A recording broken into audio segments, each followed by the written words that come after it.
할렐루야. 네, 오늘 주님의 거룩한 날, 주의 전에 오신 여러분들을 주님의 이름으로 환영하고 축복합니다. 자, 옆에 계신 교우들과 같이 인사합시다. 반갑습니다. 은혜 많이 받으세요.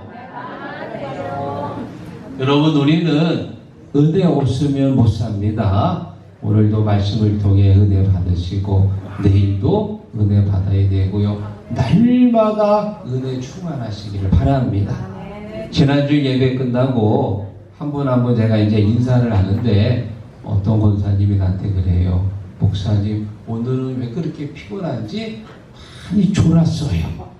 그런데 은혜는 많이 받았어요. 은혜는. 여러분, 은혜는 졸면서도 받아야 돼.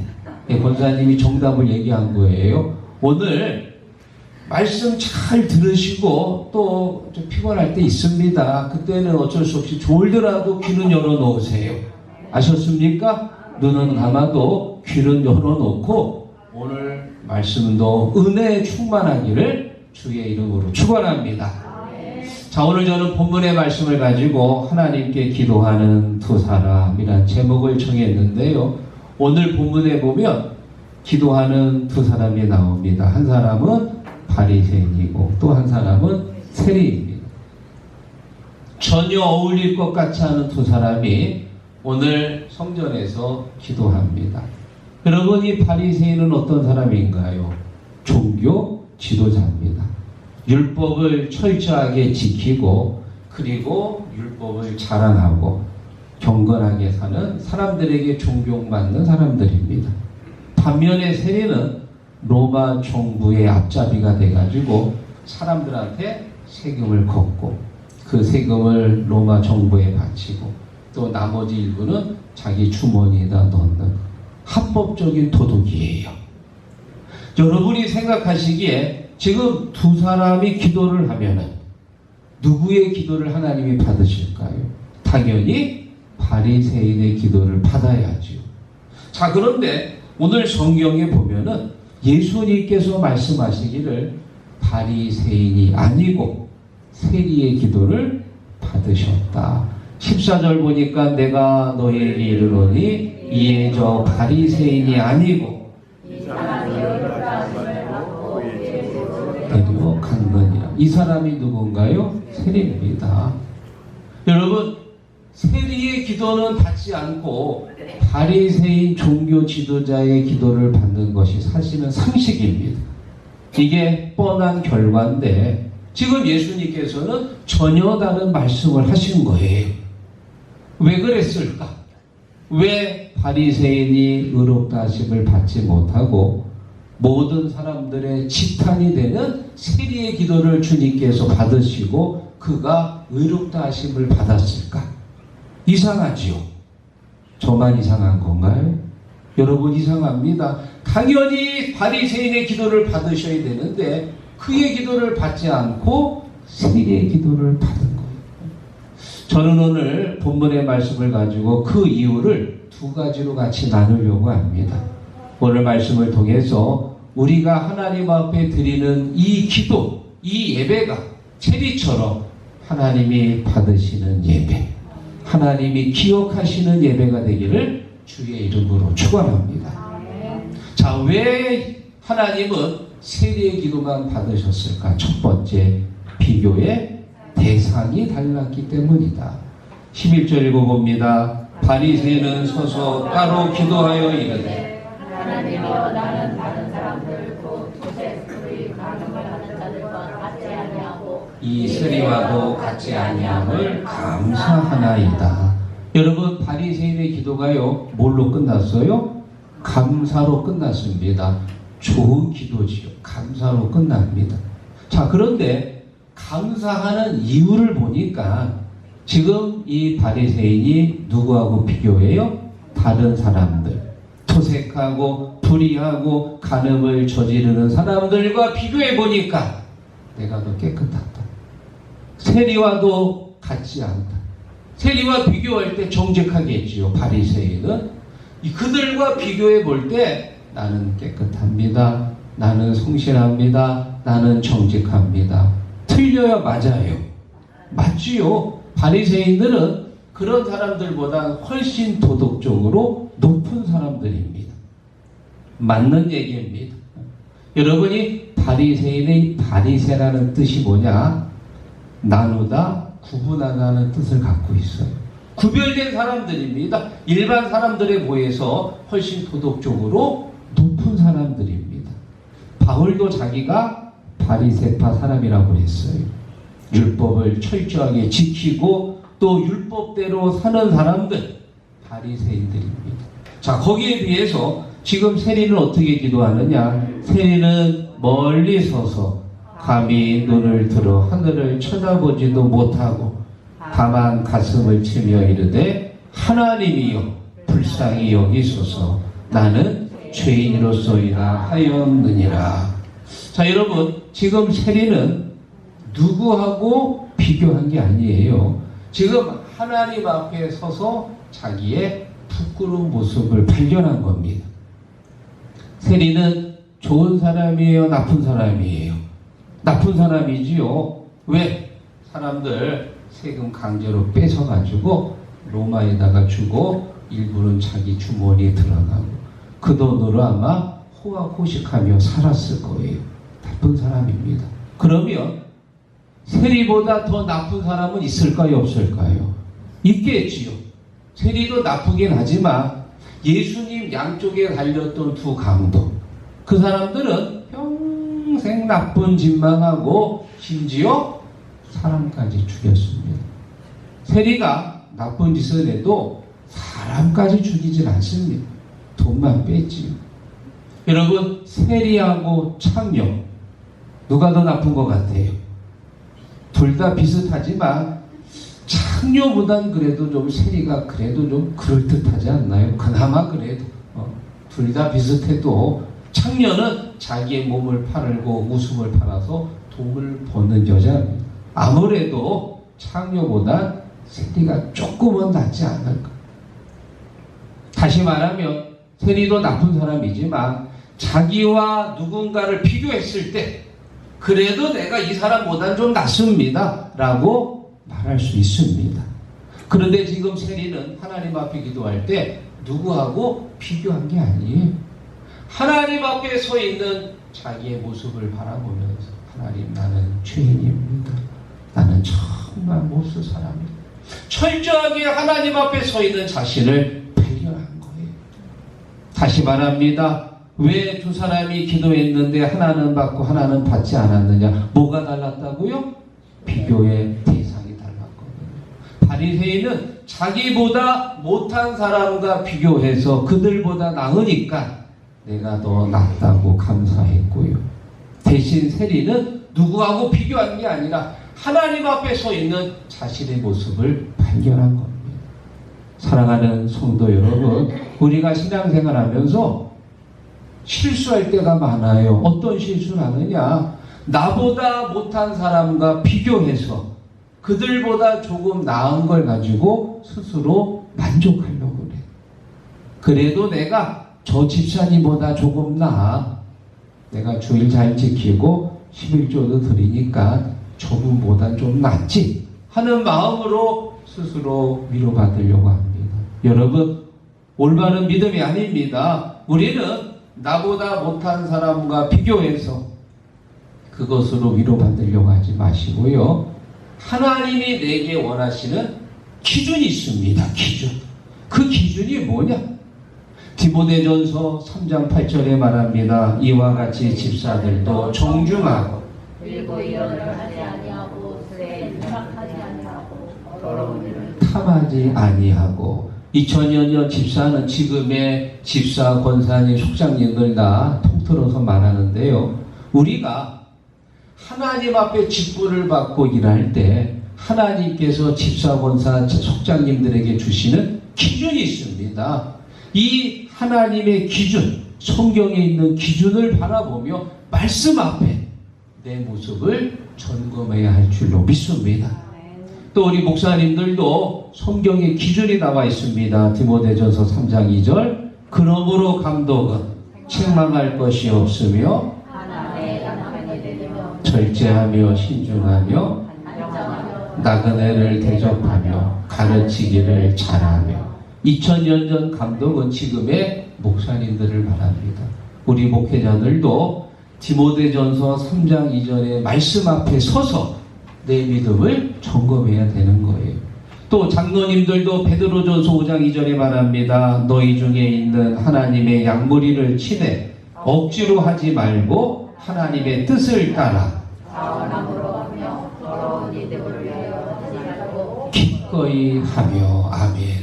우리 장로님들도 다른 장로와 비교해서 내가 저분보다 좀 낫지 하고 위로받는 게 아니고 하나님께서 우리에게 정한 기준이 있습니다. 그 기준 어디에 있어요? 성경에 있잖아요. 그 말씀 앞에 서야 됩니다. 그리고 말씀이 나의 삶의 기준이 되는 거예요. 믿습니까? 신앙은 수평적인 관계가 아니고 수직적인 관계.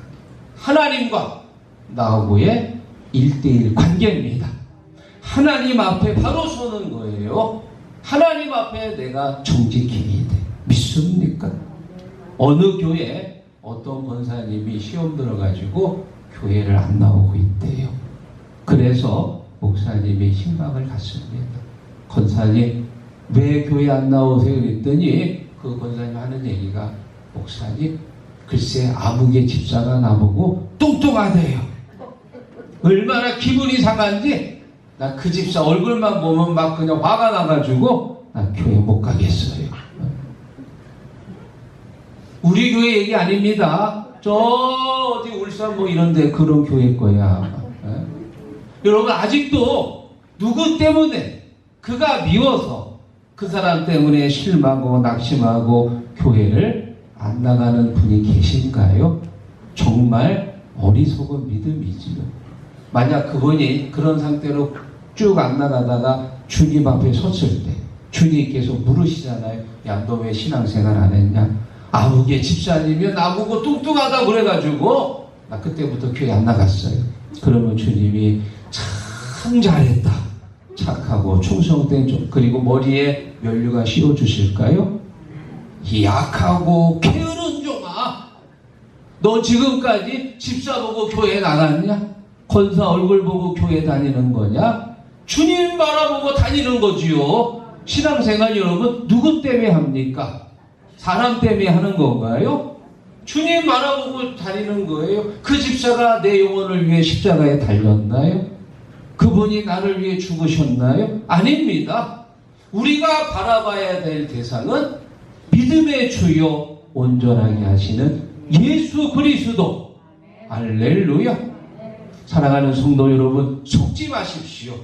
아직도 악한 마귀 사탄은 자꾸만 우리가 이런 사람들 관계 때문에 넘어지게 하고 쓰러지게 하고 사람들끼리 서로 싸우고 이간질해서 우리의 믿음을 떨어뜨려요. 우리는 주님 바라봐야 돼요. 항상 하나님 앞에 있음을 깨닫고 코람되어 하나님 앞에서 늘 정직하고 성실하시기를 주의 이름으로 축원합니다. 자, 그리고 마지막 두 번째, 두 사람이 기도했는데 왜 하나님은 바리새인은 받지 않고 세리는 받았을까? 두 번째, 바리새인은 자기를 높였고 세리는 주었기 때문이다. 자, 여러분 지금 이 바리새인이 기도하는데 자, 어떻게 기도하느냐 12절 읽어봅니다. 나는 이래에 지금 바리새인이 기도하는데요. 하나님 앞에 굉장히 당당합니다. 나는 금식도 하고 11조도 드립니다. 이만하면 됐죠? 더 이상 뭘 더 잘합니까? 지금 하나님 앞에 기도하는데 자기의 의를 드러내는 거예요. 반면에 세리는 어떻게 기도했습니까? 가까이 가지도 못하고 멀리 서서. 눈 들었어? 못 들었어요? 눈도 못 들어. 너무 부끄러워가지고 하나님 나를 불쌍히 여기소서. 나는 죄인입니다. 죄인. 하나님 앞에 철저하게 자신을 낮추었습니다.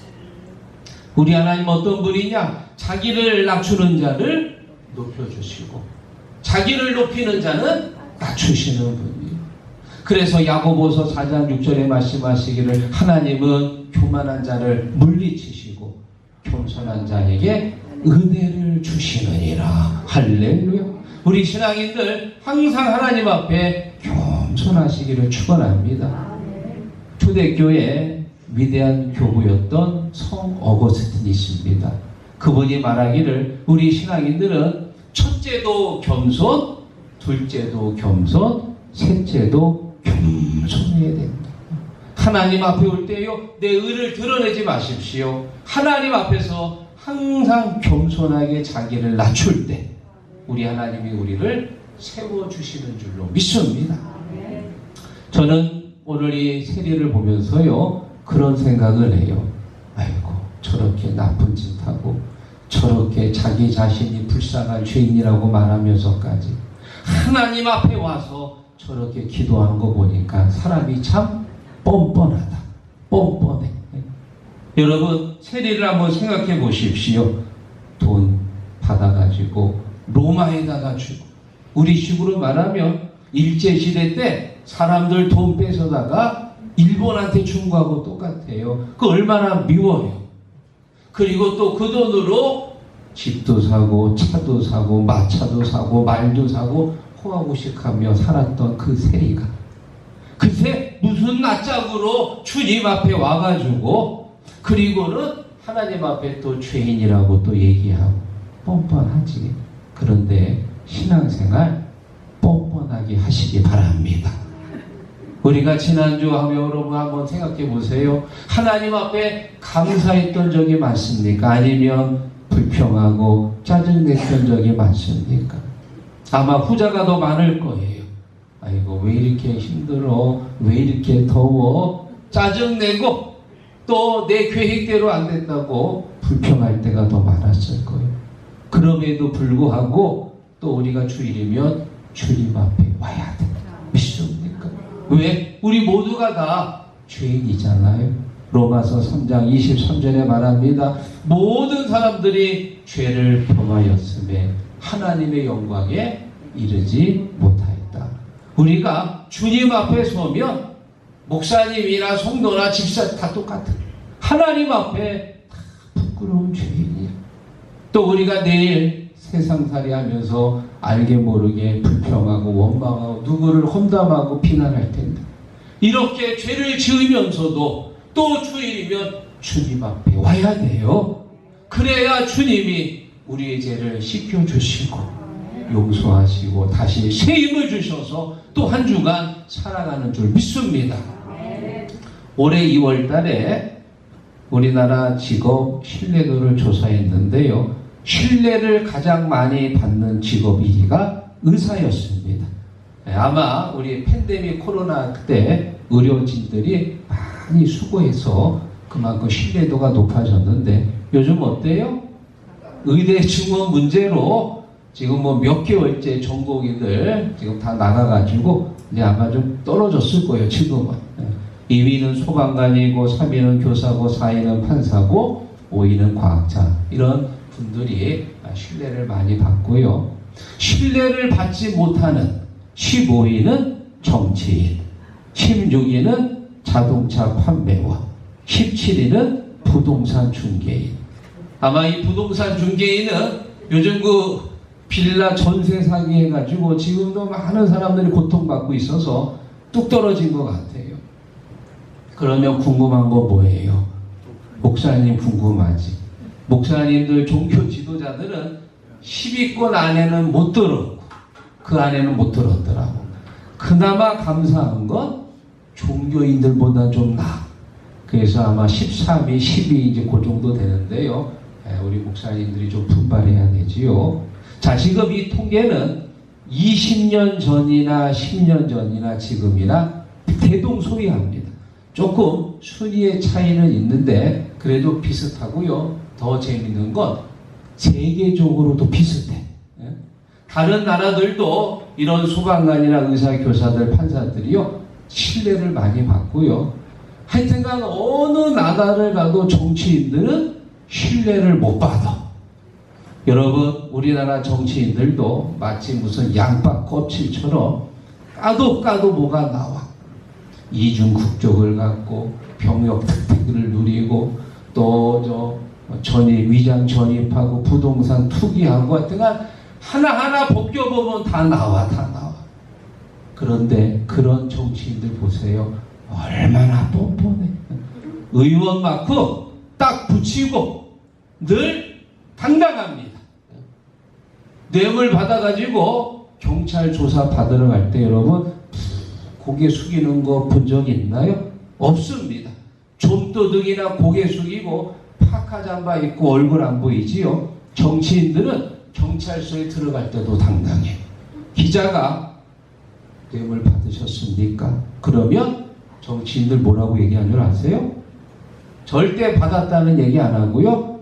경찰 조사에서 다 밝히겠습니다. 밝히기 못 밝혀. 다 받은 거 알고 있는데. 그런데도 받았다는 얘기 안 해요. 당당합니다. 뻔뻔하지요. 혹시 여러분들이 아는 정치인들 중에 국민들이 무슨 싫은 소리 해가지고 나 실망했어. 나 이제 정치계 떠날 거야. 그런 분들 혹시 보신 적 있나요? 신앙인들이나 말 때문에 시험 들어서 넘어지지 정치인들 절대 그런 거에 흔들리지 않습니다. 선거 나와서 떨어지잖아요. 그러면 또 안 나올까요? 지자체 단체당 선거 또 나와. 국회의원 선거 떨어지면 지자체 나오고요. 그거 떨어지면 또다시 무소속으로 또 나와. 오뚜기 같은 사람들이요. 절대 낙심하지 않습니다. 이걸 배워야 돼. 이걸 배워야 돼. 믿습니까? 우리 신앙인들도 세상 속에 살면서 지치고 넘어지고 쓰러지고 불평하고 원망해도 다시 주인이면 또 와야 돼. 뻔뻔하지. 뻔뻔해. 그런데도 오면 주님이 다시 위로하시고 힘 주시고 그리고 살아갈 수 있도록 능력 주시는 줄 믿습니다. 여러분 누가복음 15장 보십시오. 탕자의 비유가 나옵니다. 아버지한테 돈 받아가지고 똥똥거리며 나갔는데 거지가 됐어. 그리고 다시 아버지한테 돌아옵니다. 자, 여러분 이 장면 보십시오. 아버지가 거지가 돼서 돌아온 이 아들을 붙들고 울고. 여러분 이 탕자 뻔뻔하지. 나갈 때는 언제고 거지가 돼서 돌아온 거예요. 그래 누구는 그렇게 말할 수 있어요. 아니, 나 같으면 딴 데로 도망간다. 절대 안 돌아온다. 잘못된 생각. 거지가 됐을지라도 다시 아버지한테 가니까 아버지가 기쁘게 반겨주시고 그리고 그 더러운 누더기 옷을 벗겨서 새 옷을 입히고 손에는 반지를 끼우고 발에는 신발을 신겨주고 송아지까지 잡아서 잔치를 열어준 거예요. 할렐루야. 복 받은 거예요. 수지 맞았습니다. 우리가 주일날 예배 드리러 올 때 가끔 가다가 부부끼리 다툴 때가 있습니다. 그러면 큰 소리가 나고요. 다투잖아요. 마음의 문이 콱 닫혀. 교회 오고 싶어요? 안 오고 싶어요? 오고 싶지 않은 마음이 사라집니다. 왜? 다투고 나면 마음의 문이 닫히고. 그럴 때 여러분 어떻게 합니까? 다시 교회와로 왔다가 집으로 들어가서 이불 뒤집어 쓰고 신세 한탄 하나요? 에라 모르겠다. 자동차 몰고 외목마을에 가서 거기서 바다 바라보실 건가요? 아닙니다. 기분은 교회에 가고 싶지 않지만 그럼에도 불구하고 교회를 와야 돼. 그래야 주님이 다시 위로하시고 새 힘을 주시는 거예요. 사랑하는 성도 여러분, 우리가 주일날 교회 올 때요 늘 기쁜 마음으로 목마른 사슴처럼 갈급한 마음으로 오시기를 바랍니다. 그런데 가끔은 마음이 다쳐가지고 화가 난 상태에서 교회 올 때도 있습니다. 다른 데 가지 마시고 비록 교회에 오고 싶지 않은 마음이 생길지라도 그럴 때도 오십시오. 교회 오면 우리 하나님께서 우리를 위로하시고 다시 새 힘을 주셔서 한 주간 살아갈 수 있도록 도와주시는 줄로 믿습니다.